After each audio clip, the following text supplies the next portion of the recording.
Here's a question nobody asks out loud, but almost everyone thinks about. What's the actual difference between the retiree who's still comfortable at 80, traveling, relax, no financial stress, and the one who ran out of money at 72 and had to move in with their kids? Because most of the time, it's not the big stuff. Same starting savings, same social security, same general plan. The difference is quieter than that. It's 10 spending habits that one group quietly stopped and the other group never questioned. These aren't extreme sacrifices. They are not giving up vacations or eating rice and beans every night. They are the things that feel completely normal to keep buying, right up until they are quietly draining the account that was supposed to last a lifetime. So let's go through all 10. And I promise, at least a few of these are going to make you look at your own spending differently. Number 1, new cars. Look, retirement feels like the moment you finally get to drive the nice car. You earned it. But here's the math that changes everything. The average new car in America now costs over $48,000. Buy the same car 3 years old, and you're paying $28,000. That's a $20,000 premium for the privilege of being first. Wealthy retirees buy reliable used cars, pay cash, and keep them for a decade. The money they didn't spend on depreciation, it stayed invested. Number 2, timeshares. The pitch sounds reasonable. You love vacation. Lock in the cost now. Spread it out. Here's the reality. The average timeshare runs $24,000 upfront plus over $1,000 a year in maintenance fees. Forever, whether you use it or not. The resale market is basically non-existent. Wealthy retirees rent every trip, wherever they want, with zero annual obligation. Number 3, bloated subscriptions. This one catches almost everyone. Not one subscription, all of them together.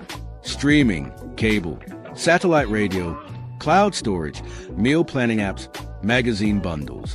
A 2023 C+R Research report found the average American household pays over $200 a month in subscription services. That's $2,400 a year, $48,000 over a 20-year retirement. Wealthy retirees audit their subscriptions every single year. Pick the 2 or 3 they actually use. Cancel everything else. Number 4, dining out as a default. I'm not saying never eat out. Wealthy retirees eat out, often at better restaurants than most people. The difference is intention. When going out becomes a default instead of the occasion, food costs quietly explode. The USDA data shows the gap between households that cook most meals versus those that mostly dine out can run $400 to $700 a month. Over 20 years, that's potentially $168,000 in extra spending. On food. Number 5, lottery tickets and gambling. Here's the thing. Americans spend more on lottery tickets every year than on books, video games, and movie tickets combined. Every dollar spent on a lottery ticket has an expected return of about 50 cents. That's it. Wealthy retirees understand expected value.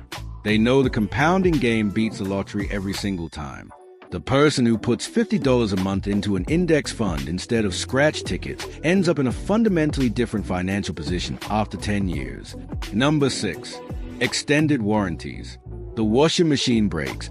It costs $400 to fix, and the warranty would have cost $350 spread over 3 years. Retailers make 40 to 80% margins on these things. Consumer Reports has found consistently, over decades of research, that extended warranties almost never pay for themselves. Wealthy retirees self-insure. They keep a dedicated maintenance fund, a few $100s a month set aside, and pay for repairs when they happen. The math almost always wins. Number 7, financially supporting adult children without limits. This is the hardest one. And I say that with real respect because the impulse comes from love. But a T. Rowe Price study found that 53% of parents who financially support adult children are sacrificing their own retirement security to do it. More than half. Wealthy retirees help, on their own terms, in amounts they decided in advance are sustainable. They understand that depleting your retirement for your kids often creates a bigger financial burden on those same kids later. The A-plane oxygen mask applies to money. Secure yours first. Number 8, impulse travel upgrades. Wealthy retirees travel more than most people. They have the time and they've earned it. But they budget before they leave and they say no in the moment. The business class upgrade at the gate. the nicer hotel room on the app, the car rental upgrade that's only $15 more a day. Travel analysts consistently find that in-the-moment upgrade spending adds 20 to 30% to total trip costs. The trip was $3,000. It comes home at $4,000. Wealthy retirees make upgrade decisions deliberately, in advance, when they actually matter, not impulsively at the counter. Number 9. Brand new everything. A second-hand couch is a couch. An estate sale KitchenAid mixer works the same as the one in the store. The treadmill someone bought in January and used 4 times is mechanically identical to a new one. Wealthy retirees shop estate sales, consignment stores, Facebook Marketplace. They pay 20 to 60% less on most categories of goods, and they feel zero guilt about it, because the utility is identical and the math is undeniable.